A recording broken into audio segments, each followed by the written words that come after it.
The timeless voice of Gibson guitars. Part 1. There's something almost magical about holding a Gibson guitar.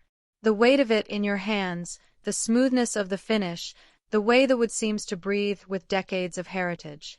Today, we're going to slow down and explore the story of these remarkable instruments and discover what makes them resonate not just through amplifiers, but through generations.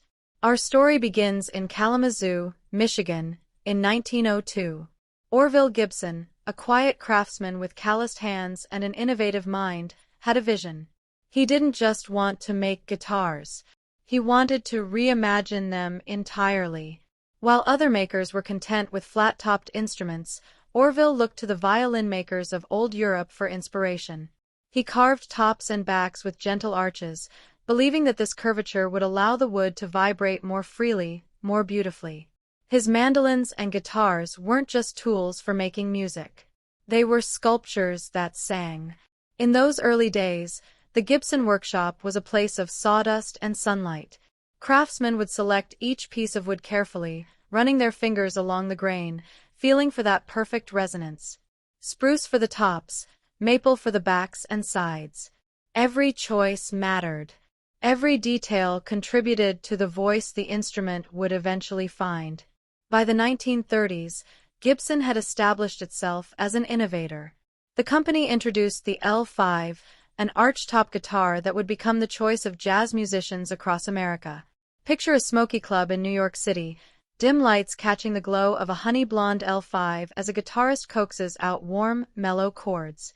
This was the sound of sophistication, of urban nights and endless possibility. But Gibson wasn't content to rest.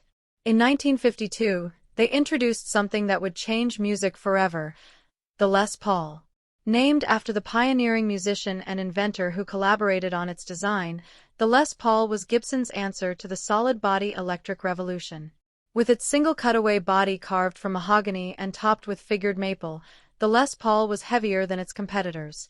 But that weight translated into sustain, into richness, into a tone that could sing or roar depending on what the music demanded. The twin humbucking pickups, designed by Seth Lover, eliminated the hum that plagued single-coil guitars while delivering a thick, powerful voice. Close your eyes and imagine the countless hands that have held Les Pauls over the decades. Jimmy Page, coaxing earth-shaking riffs from his sunburst model. Slash, his top hat tilted back as his fingers dance across the fretboard. Each player finding their own voice through the same fundamental design, proof that a great instrument doesn't constrain creativity but unleashes it. In 1958, Gibson introduced another icon, the ES-335. This semi-hollow guitar bridged two worlds. It had the warmth and resonance of a hollow-body jazz guitar, but with a solid block of maple running through its center to reduce feedback and add sustain. The result was versatile, beautiful, and perfectly suited for blues, rock, and everything in between. B.B. King named his ES-355, a fancier version of the 335, Lucille, and the two became inseparable. There's something profound about that relationship between musician and instrument, the way a guitar can become an extension of one's soul.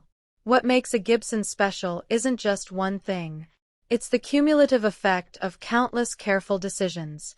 The way the neck joins the body at just the right angle. The particular shape of the headstock, angled back to increase string pressure on the nut. The binding that wraps the edges, not just decorative but protective, a frame for the artistry within. It's in the electronics too. Those toggle switches that click with satisfying certainty. Potentiometers that turn smoothly, adjusting tone and volume with precision. Even the pickup covers, stamped with Gibson in simple letters, become part of the instrument's character. When you play a Gibson, you're not just playing wood and wire and electronics. You're participating in a conversation that spans more than a century. You're adding your voice to millions of others who have found their sound through these instruments. In our next chapter, we'll explore how Gibson evolved through changing times, weathering challenges and continuing to shape the sound of modern music.